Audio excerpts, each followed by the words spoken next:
अरे बहू, तुम क्या कर रही हो? जल्दी से घर के सारे काम कर लो। जीतू आज शहर से घर आ रहा है। अच्छा माँ जी, आज देवर जी वापस घर आ रहे हैं? ठीक है, आज तो मैं उनकी पसंद का सारा खाना बनाऊंगी। मोहिनी घर की बड़ी बहू थी और उसने घर को बहुत अच्छे से संभाल भी रखा था। कैलाशिनी अपनी बड़ी बहू से खुश थी, लेकिन वो बहुत गरीब परिवार से थी और शादी के समय वो दहेज में कुछ भी नहीं लेकर आई थी। जैसे ही उसका बेटा जीतू शहर से वापस घर लौट आता है, वो उससे कहती है, बेटा तूने नौकरी बहुत कर ली और अब तेरी शादी के लायक उम्र हो गई है। मैंने एक लड़की देखी है, बहुत अच्छे परिवार से है, अमीर भी है, साथ में खूब सारा दहेज भी लेकर आएगी। बस अब मेरी एक आखिरी ख्वाहिश पूरी कर दे, तू मेरी पसंद की लड़की से शादी कर ले। अरे माँ, आपको इतनी जल्दी क्यों है मेरी शादी की? अभी मेरी उम्र ही क्या है?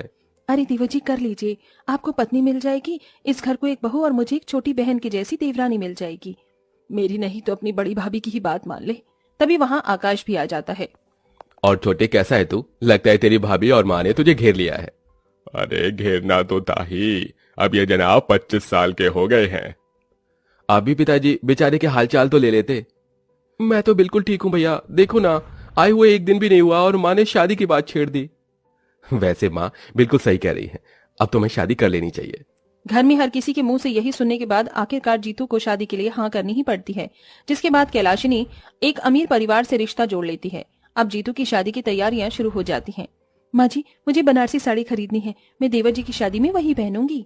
देखो बहू, अभी मैं छोटी बहू की शॉपिंग करने जा रही हूँ और अगर पैसे बचेंगे तभी मैं तुम्हें साड़ी दिलवाऊंगी, वरना नहीं। वैसे भी तुम्हारे पास बहुत साड़ियां रखी हैं, उसमें से पहन लेना। कैलाशनी ऐसा कहकर शॉपिंग करने के लिए निकल जाती है और बेचारी मोहिनी घर में गर्मी में सारे काम करती रहती है। माँ जी ऐसा क्यों करती हैं? जब भी मुझे कुछ दिलाने की बात आती है तो बिल्कुल इनकार कर देती हैं। खैर कोई बात नहीं। मोहिनी को इस बात से बहुत बुरा लगता है, लेकिन फिर भी वो अपनी सास से कुछ नहीं कह पाती। ऐसे ही देखते जीतू की शादी अमीर घर की लड़की वेदिका से हो जाती है।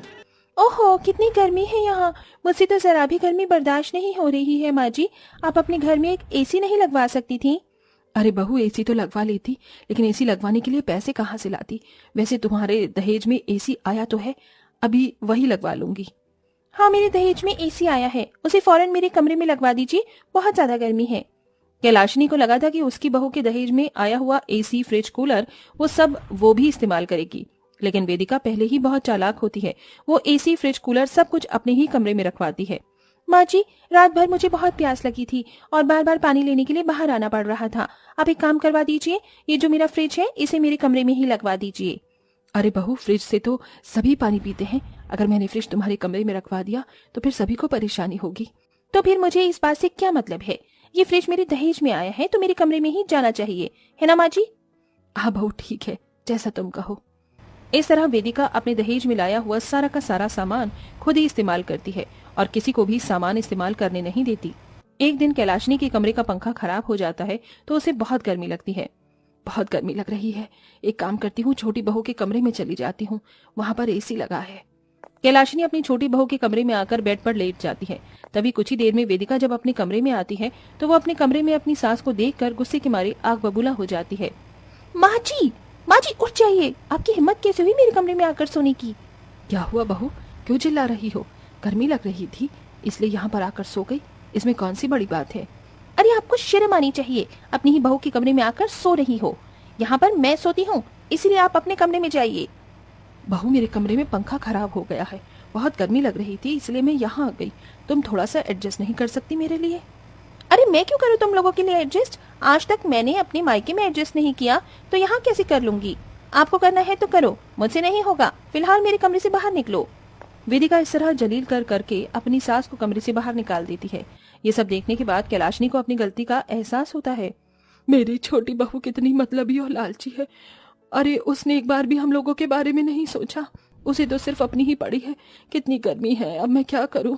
मोहिनी अपनी सास को इस तरह रोते हुए देख लेती है। माँ जी, आप परेशान क्यों हो रही हो? चलिए मेरे कमरे में आ जाइए, मेरे कमरे में पंखा चल रहा है। मोहिनी कैलाशनी का हाथ पकड़कर उसे अपने कमरे में ले आती है और अपने बिस्तर पर लिटा देती है। पंखे की हवा तो लग ही रही थी, ऊपर से अब मोहिनी अपनी सास के हाथ वाले पंखे से हवा भी करने लगती है। आप सो जाइए, मैं आपकी हवा कर देती हूँ, आपको गर्मी नहीं लगेगी।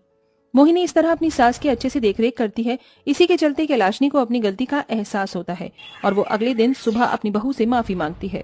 मोहिनी बहू, तुम कितनी अच्छी हो, लेकिन देखो ना, इतनी अमीर होने के बाद भी वेदिका का दिल कितना छोटा है। उसे तो अपनी सास की पड़ी ही नहीं।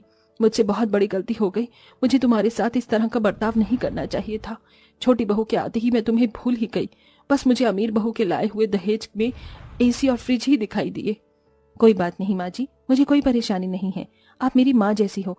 आप मेरे साथ जैसा भी करोगे मुझे उससे फर्क नहीं पड़ता, लेकिन मैं हमेशा आपको माँ का ही दर्जा दूंगी। मोहिनी की यह बात सुनते ही कैलाशिनी बहुत खुश होती है। अब वो अपनी बहू मोहिनी के साथ पहले की तरह खुशी से रहने लगती है और वो उसका अच्छे से ध्यान भी रखती है। एक दिन कैलाशिनी मोहिनी को नई साड़ी लाकर देती है। माँ जी, ये साड़ी तो बहुत अच्छी है। बहू, इस साड़ी से कई गुना अच्छी तुम हो। तुम पर यह कलर बहुत प्यारा लगेगा।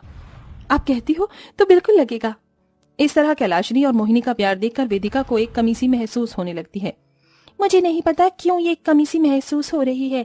जैसे मुझे जो प्यार मिलना चाहिए था वो नहीं मिल रहा। शायद इसमें मेरी ही कोई गलती है। नहीं तो माँ जी ने मुझे शुरू में बहुत प्यार किया था और मैंने उनके साथ बुरा बर्ताव भी किया। वो बेचारी गर्मी में परेशान थी और मैंने उन्हें अपने कमरे से ही निकाल दिया। वेदिका ये सब सोचने के बाद अपनी सास से माफी मांगने के लिए उसकी सेवा करना शुरू कर देती है। जैसे ही उसे महंगे महंगे तोहफे देकर मनाने की कोशिश भी करती है। माँ जी देखो ना, मैं आपके लिए कितनी अच्छी महंगी साड़ी लेकर आई हूँ। आज तक ऐसी साड़ी आपको जेठानी जी ने भी नहीं दी होगी। मुझे मोहिनी से कुछ चाहिए भी नहीं। उसने मुझे जितना प्यार दिया है उतना प्यार तुम मुझे कभी नहीं दे सकती। ये सुनते ही वेदिका की आंखों में आंसू आ जाते हैं और वो अपनी सास के पैरों में गिरकर माफी मांगते हुए कहती है, माँ जी माना, मैंने बहुत बड़ी गलती की है, लेकिन अब मुझे अपनी गलती का एहसास भी हो गया है। हो सके तो मुझे माफ कर दीजिए। आइंदा मैं ऐसी गलती कभी नहीं करूंगी। मैंने अपनी अमीरी का घमंड आपको बहुत दिखाया, जो कि मुझे नहीं करना चाहिए था। वेदिका की आंखों में आंसू देखकर कैलाशिनी समझ जाती है कि उसे उसकी गलती का एहसास है, जिसके चलते वो उसे माफ कर देती है। तुम्हें तुम्हारी गलती का एहसास है, इसलिए तुम्हें माफ कर रही हूँ, लेकिन आइंदा कभी ऐसा मत करना। वैसे तुम्हारे ही चलते मैंने भी एक सबक सीखा कि अमीर गरीब कुछ नहीं होता, प्यार प्रेम ही सब कुछ होता है। कैलाशिनी ऐसा कहकर अपनी रोती हुई बहू को गले से लगा लेती है। इस तरह कैलाशिनी की दोनों बहू अब घर के अंदर बहुत प्यार प्रेम से रहने लगती हैं। कुछ दिनों में कैलाशिनी अपनी बड़ी बहू के कमरे में एसी लगवा देती है और वहीं वेदिका अपने पैसों से अपनी सास के कमरे में एसी लगवा देती है। अब पूरा परिवार खुशी खुशी एक साथ रहने लगता है।